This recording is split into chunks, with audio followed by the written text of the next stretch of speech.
Alam mo kung bakit may mga lalaking kahit hindi pinakagwapo, hindi pinakamayaman, pero sobrang lakas ng dating sa babae. Hindi dahil maangas sila, hindi dahil bad boy sila, at lalong hindi dahil desperado silang mapansin, kundi dahil meron silang isang bagay na bihira na ngayon, sariling mundo. Yung tipong kahit walang kachat buong araw, kalmado lang, kahit walang validation, tuloy lang, kahit may umalis, hindi bumabagsak buong pagkatao nila.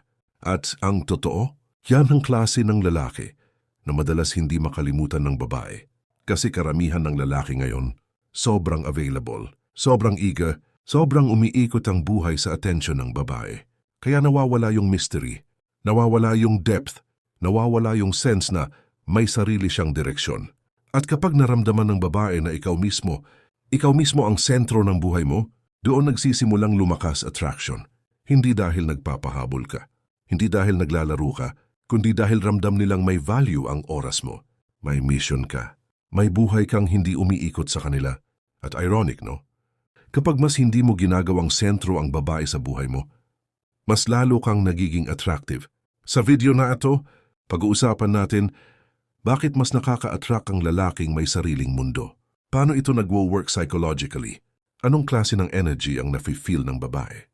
At paano ka magkakaroon ng ganitong presence nang hindi nagpapanggap na cold o pa-mysterious? Kasi maraming lalaki akala nila pagiging distant ang sagot, pero hindi. Ang tunay na attractive, hindi malamig, grounded lang, at may sariling direksyon.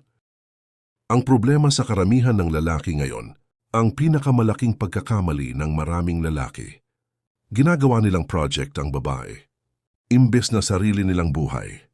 Kapag may nagustuhan silang babae, biglang lahat ng atensyon nandoon na, lahat ng oras nandoon na, lahat ng emotional energy nandoon na. Minsan kahit kakakilala pa lang, emotionally attached na agad, nag-a-adjust agad ng schedule, naghihintay agad ng reply, nag-overthink agad kapag seen, at ang hindi nila napapansin. Habang mas lalo silang umiikot sa babae, mas lalo silang nawawalan ng sariling identity. Kaya minsan mapapansin mo, may lalaking sobrang bait naman, sobrang effort, sobrang available. Pero bakit parang nawawalan ng interest yung babae? Kasi unconsciously, nararamdaman ng babae kapag ang isang lalaki walang sariling mundo. At kapag ang isang tao umiikot lang sa'yo, may nawawalang excitement. Bakit? Kasi wala nang challenge emotionally. Wala nang sense na may sarili siyang buhay. Imagine mo ito, may dalawang lalaki. Yung una, 24/7 available, laging online, laging naghihintay. Kapag niyaya mo, game agad. Kapag di mo nireplyan, panic agad. Yung pangalawa, hindi naman pa hard to get, pero busy siya sa goals niya. May routine siya. May hobbies siya. May priorities siya. Hindi siya nawawala kapag may babae. Ngayon, isipin mo, sino mas may dating?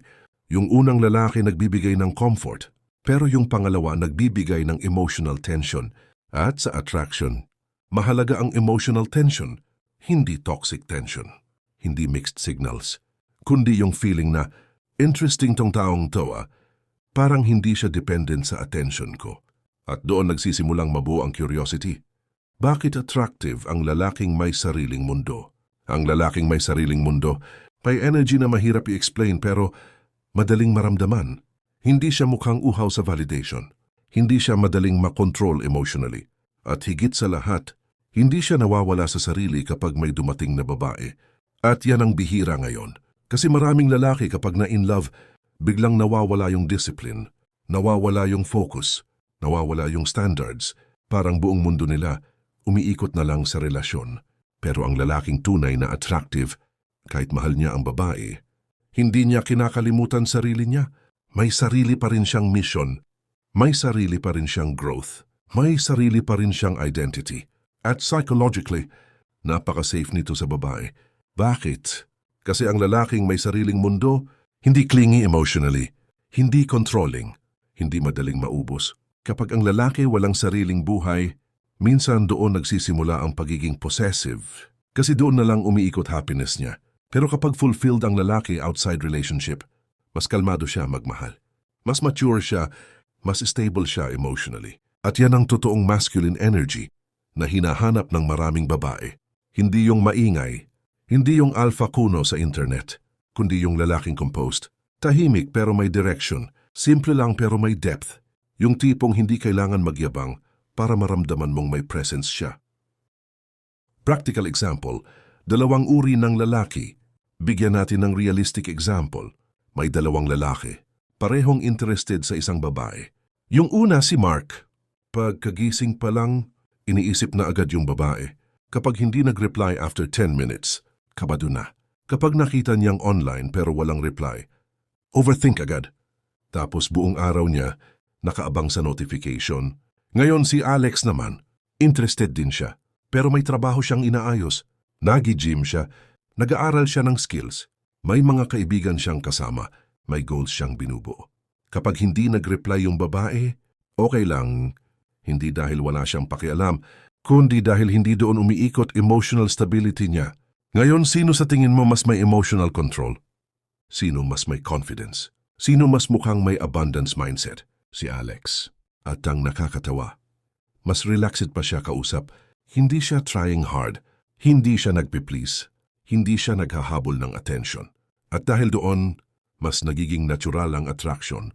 Kasi ang confidence, hindi yan madalas nakikita sa salita.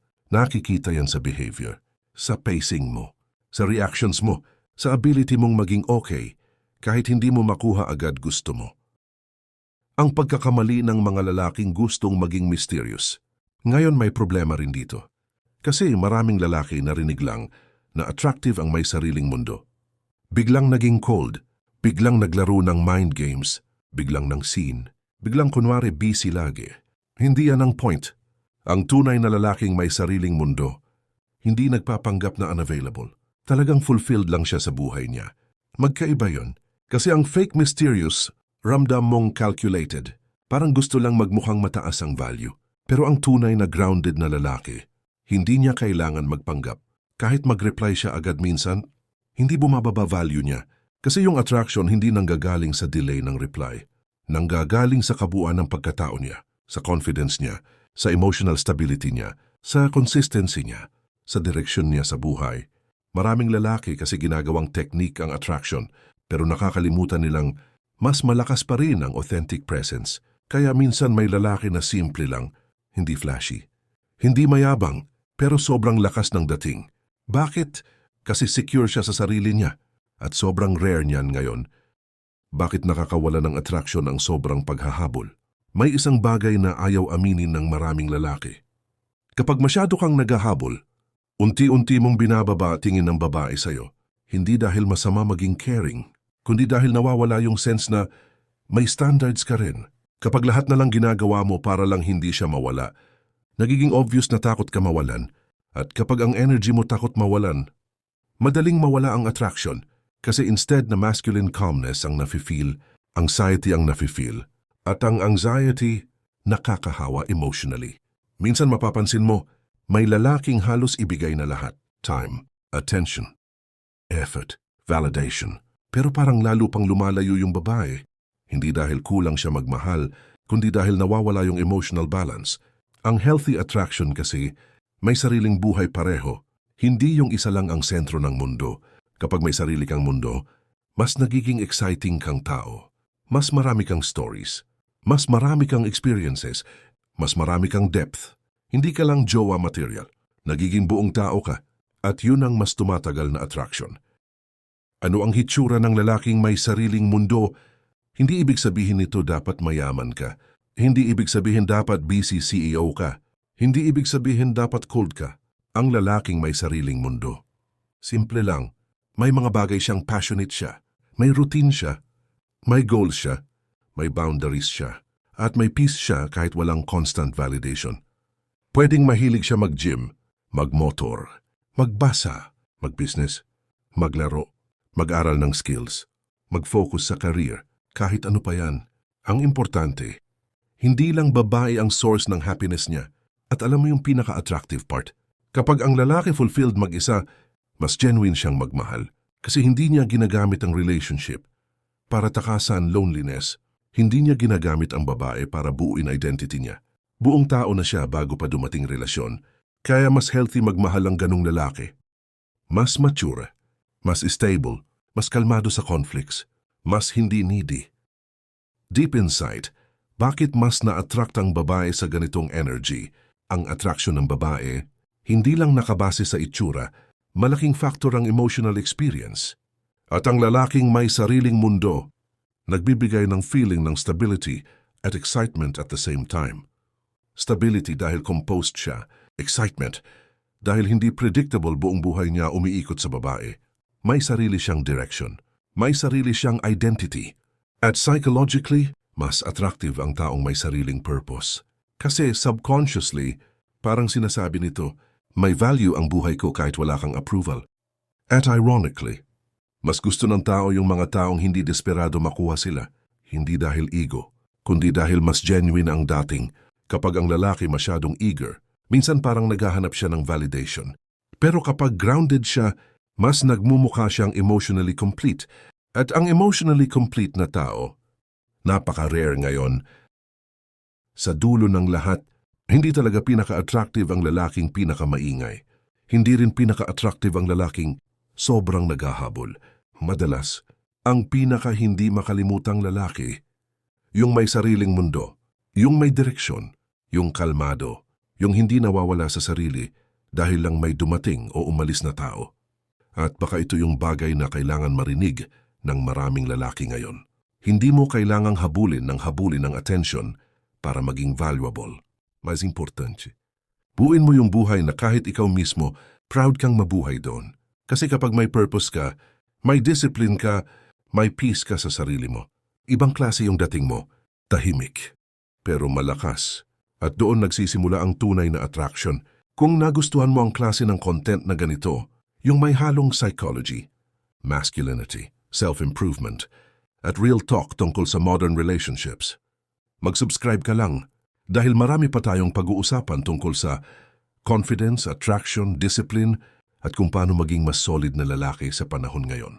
At tandaan mo ito, ang lalaking may sariling mundo, hindi kailangang maghabol para mapansin. Kasi ramdam agad ng tao kapag buo ka bilang lalaki.